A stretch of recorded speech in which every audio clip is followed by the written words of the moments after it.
अस्सलाम वालेकुम, Mohammad Iqbal Khan, advocate from Iqbal इंशाल्लाह सर्विसेज। आज का जो हमारा लीगल लेक्चर है कि हाउ बिल बिकम लॉ।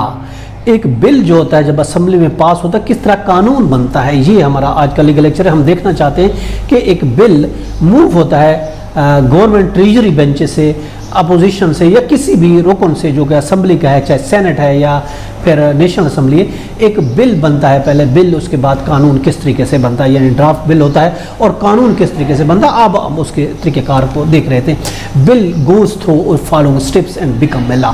कुछ तरीकों से कुछ इससे गुजरता है, स्टेजेस से गुजरने के बाद एक बिल कानून बन जाता है। और पहली बात तो ये, फर्स्ट उसकी रीडिंग जो होती है, पहला बिल एक ड्राफ्ट करके इराइव होता है, पहुंचता है किसी भी असेंबली के फॉर्म पर। दूसरा उसका जो स्टेजेस है वो है रीडिंग।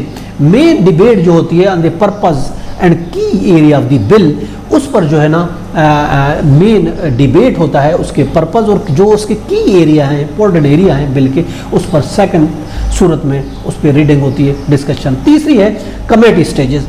तीसरी बात पर जो कमेटी बनाई जाती है, डिटेल लाइन बाय लाइन उसकी सिक्योरिटी होती है उस बिल की फॉर पर्पज ऑफ चेंजिंग, के इसमें कोई चेंज भी हो सकती है, कोई तब्दीली भी हो सकती है या नहीं हो सकती कमेटी के में। और उसके बाद सम टाइम उसमें वोट भी डाला जाता है ताकि कि इसमें ये चेंजिंग हम करें या नहीं करते, उसके लिए समटाइम वोटिंग भी होती है। ये हमारा तीसरा है कमेटी स्टेजेस की बिल।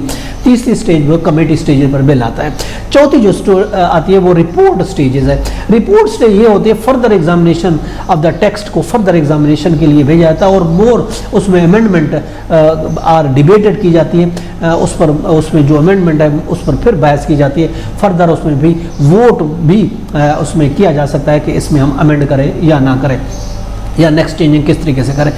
पांचवी जो उसकी वो स्टेजेज आती है वो थर्ड जो स्टेजेस है, पांचवें नंबर पर जो है वो थर्ड रीडिंग भी होती है। थर्ड रीडिंग ये होती है कि आफ्टर जब ये क्लास बाई क्लास उसको चेक किया जाता है, कि उसको कंसिडर किया जाता है, member in charge of the bill जो होता है कैन मूव ए मोशन, उसको वो बिल की मोशन कर सकता है कि दैट बिल बी पास्ड। वो बतौर मोशन असेंबली में पेश कर देता है कि इस बिल को क्यों ना पास किया जाए। ये थर्ड रीडिंग के बाद होते हैं, जब पॉइंट टू पॉइंट उसकी कंसिडरेशन हो जाती है। जो मूव करने वाला होता है वो असेंबली में उस बिल को पेश करता है और उस पर डिबेट होता है, आर्गूमेंट होता है उस सपोर्ट में और उसके रिजेक्शन के बारे में, उसके कि इसको पास किया जाए उसके हक में और या फिर उसको रिजेक्ट किया जाए उसके हक में।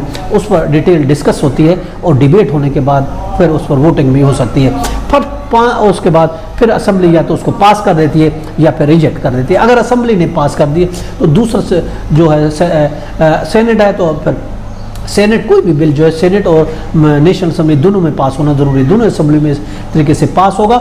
डिबेट होने के बाद अगर वो पास हो जाता है तो फिर छठा जो उसका स्टेज जाता है प्रेसिडेंशियल असेंट चाहिए होती है। उस बिल को प्रेसिडेंट के पास भेजा जाता है। जब दोनों हाउस सेनेट और असेंबली उस बिल को पास कर लेते हैं और उसके बाद जो है उसमें एक मुकम्मल पास करने के बाद एक कंप्लीट बन जाता है, तो फिर उसको प्रेसिडेंट्स की असेंट के लिए भेजा जाता है, सदर को भेजा जाता है। उसकी मंजूरी ज़रूरी होती है, वो उसको साइन करता है। मंजूरी देने के बाद वो बिल ऑफ द लॉ बन जाता है, वो या फिर पार्लियामेंट लॉ कहलाएंगे या लॉ ऑफ एक्ट कहलाएंगे या लॉ ऑफ पार्लियामेंट करेंगे, तो वो एक एक्ट बन जाता है, एक कानून बन जाता है। ये तरीक़ेकार है एक बिल किस तरीके से कानून बनता है। ये था हमारा आज का लेक्चर।